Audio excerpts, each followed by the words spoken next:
vraiment mon histoire est un peu choquante, peut-être troublant pour certaines personnes. Je suis une femme mariée depuis, ça fait 11 ans.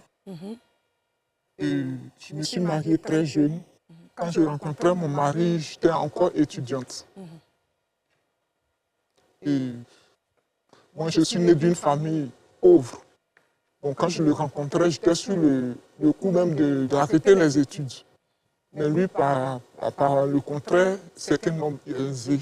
Et il est né d'une famille aisée. Donc, quand il m'a présenté à ses parents, c'est le père même qui a financé mes études pour que je termine mon cycle. Ah, Oui. Bon, comme je le disais, j'ai eu 2 enfants avec cet homme.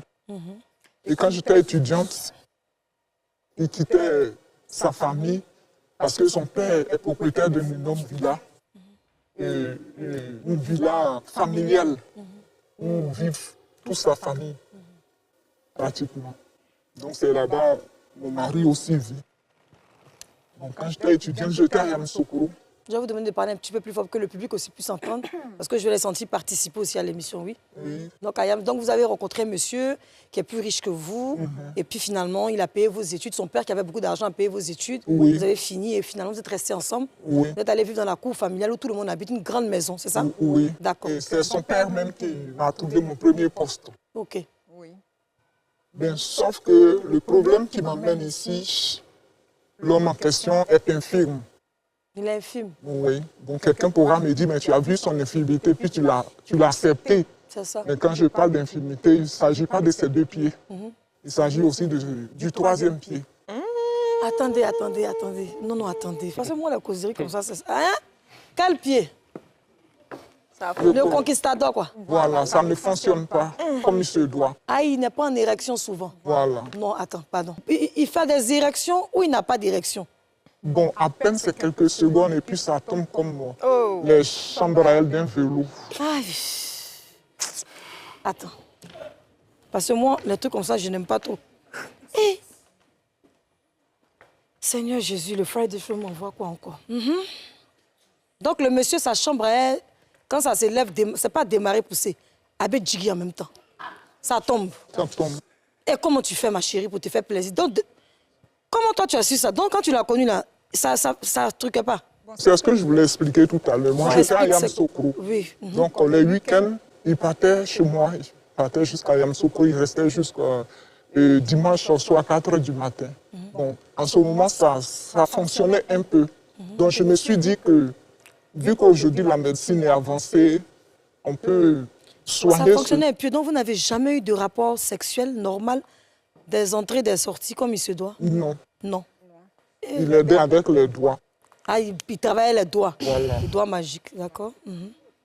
Oh là là, quelle émission. Je me suis dit que avec la médecine, ça pourra se guérir. Donc, je n'étais pas anxieux pour ça. Et après mes études, je suis retourné dans sa famille, comme on appelle, à Bassam. Oui. Voilà. Bon, vu que j'ai fini mes études, je suis maintenant disposé. Moi, je voulais avoir des enfants. Ok. Voilà. Bon. Vu sa situation, il ne peut pas avoir d'enfants. Puisque là où tu penses que tout est réveillé, à peine ça tombe. Et c'était un peu difficile pour moi. En tout cas, difficile pour moi de gérer. Je ne pouvais pas être épanoui sexuellement. Je pense que quand je regarde, moi je suis enfant unique de ma mère, puis je ne vais pas avoir d'enfant. Vraiment, c'était un peu compliqué, mais pourtant je l'aimais beaucoup, lui aussi même énormément passionné. Bon, ça fait combien de temps que vous êtes ensemble? J'ai dit 11 ans. 11 ans, sans faire l'amour, sans que le monsieur puisse rentrer dans... Comme il se doit. Comme il se doit. Oui. Donc 11 ans, sans avoir eu de rapport sexuel avec cet homme-là. Qu'est-ce qui vous a fait rester toutes ces années alors? Bon, comme je l'ai dit, je l'aimais. Je l'aimais, lui aussi m'aimait. Vu que j'ai fini maintenant mes études, je voulais avoir des enfants et puis tout ça, il ne pouvait pas. Donc moi, je lui ai proposé de divorcer. Et il a mal pris ça. Très mal. Il est tombé malade d'après lui. En tout cas, il ne partait plus au travail, il ne mangeait plus, même se laver, il ne se lavait plus. Il restait couché dans le lit, comme s'il allait se décomposer même dans le lit. Mais c'était un secret entre lui et moi. Donc, c'est comme ça que j'ai eu pitié. J'ai eu pitié parce que je me suis dit quoi? Bon, je l'aime. Je ne vais pas peut-être un jour, en rentrant du boulot, apprendre qu'il s'est suicidé parce qu'il a dit qu'il ne pouvait pas vivre sans moi, tout ça et tout ça. Ou bien encore peut-être qu'en le quittant de force, un jour je vais le rencontrer dans les rues, comme en tant qu'un fou. Vraiment, ça va aussi me peiner. J'aurai peut-être sa mort sur ma conscience ou bien une folie sur ma conscience. Donc j'ai eu pitié et je suis resté. Je suis resté. Et un jour lui-même, il m'a approché, il m'a proposé de le tromper. De le tromper pour qu'il puisse me garder, il ne veut pas me perdre. Et moi, j'ai mal pris cela. Parce que j'ai trouvé ça pas du tout respectueux. Ah bon? Oui. D'accord. Donc tu aurais préféré le quitter que de le tromper. Voilà. Et ensuite? J'ai mal pris cela. Il m'a demandé pardon, il s'est excusé. Il m'a même acheté une voiture pour ça, pour me demander pardon. Puisqu'ils sont riches. Il m'a acheté une voiture. Et j'ai eu encore pitié, je suis resté. Mais de vous à moi, quand le corps a un besoin, il l'exprime. Quand l'estomac a faim, il explique. Et quand là-bas aussi a faim, je vais où, je fais comment.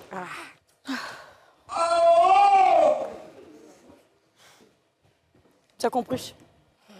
On y va, on continue, madame. J'étais dedans comme ça, je ne savais pas quoi faire. Puisque moi, quand j'étais adolescente, j'ai vécu certaines situations autour de nous. Et je me suis dit que moi, quand je vais grandir, je vais demeurer fidèle à mon homme. Et pas du tout le tromper. Et la vie m'a fait un sale coup en me donnant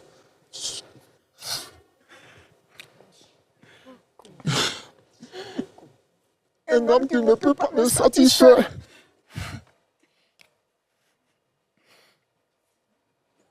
Et du coup, je suis censé me tromper. Madame, ça va vous laisser vous reposer, reprendre un peu de vos émotions. Alors, comme vous voulez l'entendre, Madame Céline a rencontré un homme. Elle était d'une famille très démunie. Il n'y avait pas beaucoup d'argent. Cet homme était d'une famille nantie qui étaient quand même assez aisés. Le père de ce dernier a décidé de lui offrir ses études afin qu'elle puisse obtenir son diplôme final. Et elle a rejoint enfin la famille dans la grande maison. 11 ans de relation, sans rapport sexuel, je dis sans pénétration, c'est le mot exact, il faut l'utiliser. Madame a toujours utilisé peut-être des instruments ou les doigts de ce dernier.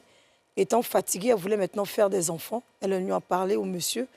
Et le monsieur n'est pas seulement handicapé physiquement, mais il est aussi handicapé de sa partie intime.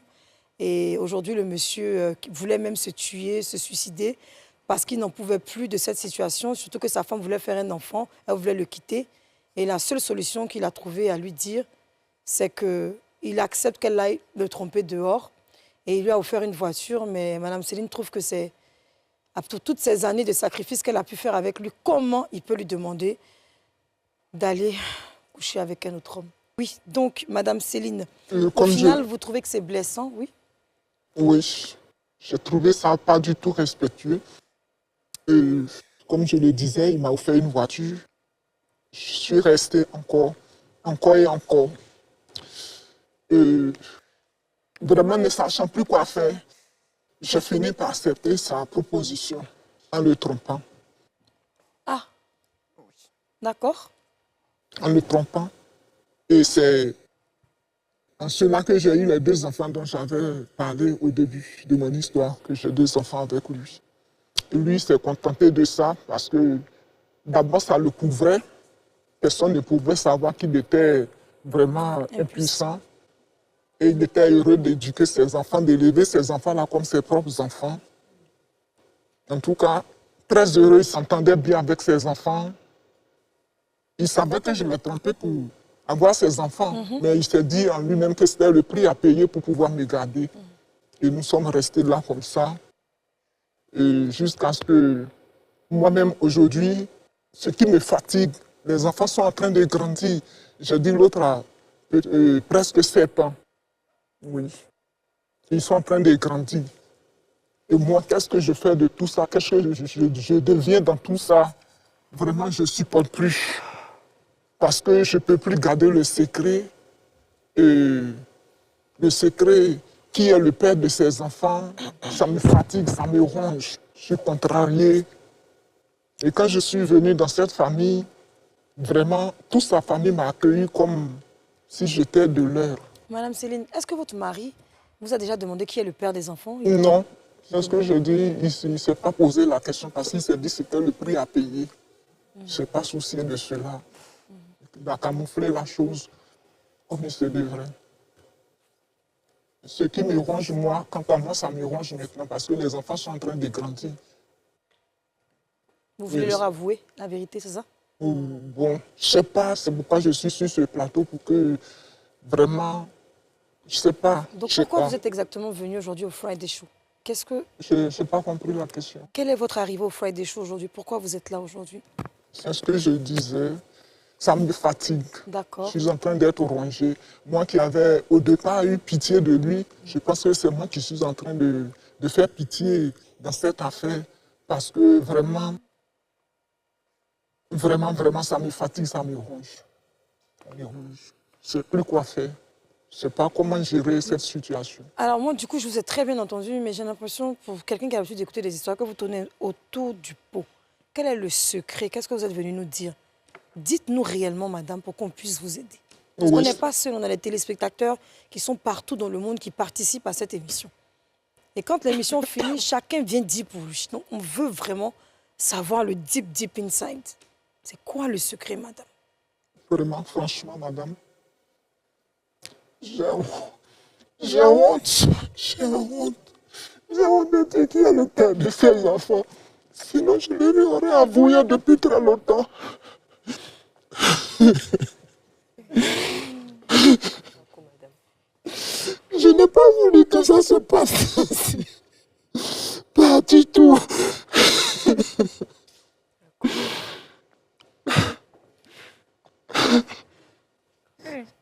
Le père de ses enfants. Le problème est que c'est le père de mon mari.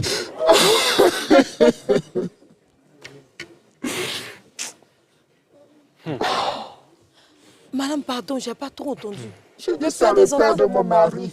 Le papa de votre mari, c'est lui qui est le père de vos enfants. Et c'est ce qui me fatigue, c'est ce qui me ronge.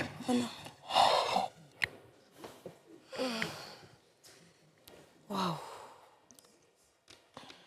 Madame, nous voulons garder votre intimité. Vous êtes ici cagoulée, ce n'est pas un hasard, c'est parce que vous voulez garder qui vous êtes pour ne pas que vous soyez reconnu, peut-être par la famille ou autre. Donc, je vous demanderai de garder vos lunettes pour qu'on puisse garder l'anonymat de, qui vous êtes. Comme je le disais, c'est le père de mon mari. Mais le papa de votre mari, il sait que c'est lui qui est le père des enfants? Non. Ah, mais je ne sais pas si c'est le karma qui fait ça, mais il les aime beaucoup, beaucoup très fort. Attends, le sang appelle le sang. Attends, madame, attends. Vous avez eu des rapports sexuels avec le papa de votre mari? Oui. Et c'est là que vous êtes tombée enceinte? Oui. Mais comment lui, il ne sait pas? Vous avez d'autres gars dehors alors? Mais lui, c'est pas que son fils n'est pas... Ah, il ne sait pas que son fils est impuissant, mince. Pas. Ah ouais, donc il croit peut-être que... Ah ben il n'a même pas envie d'y penser de toute façon. Voilà. Lui, il pense qu'il fait un tapé d'eau sans plus, quoi. Voilà. Ah mince. Ah. Est-ce que vous continuez d'avoir des rapports avec lui? Vous sortez toujours avec lui? Oui, bien sûr. Et c'est tout ça qui me fatigue parce que vraiment, quand il me prend bien. Ah!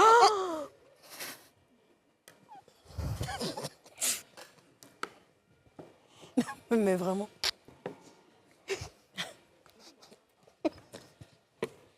Est-ce que là où vous êtes, vous pouvez vous séparer du papa en question?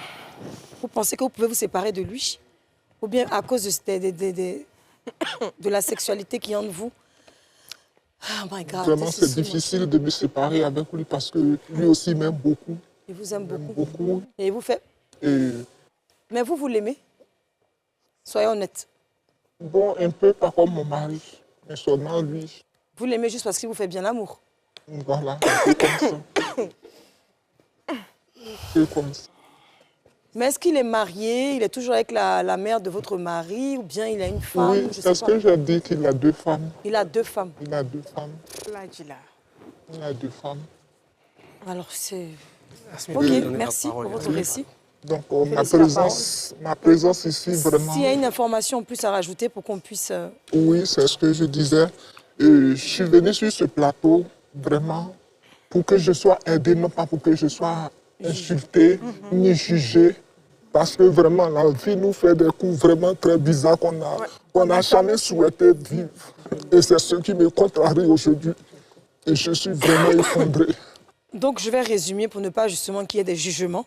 Vous voulez savoir si votre mari doit connaître la paternité des enfants. C'est bien pour ça que vous êtes là. Si vous voulez enfin avouer à votre mari, le papa des enfants, c'est ton papa. C'est ça?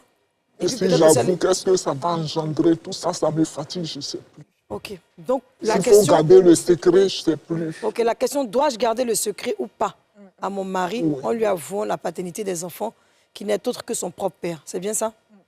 Merci Madame Céline, merci pour votre courage. Merci.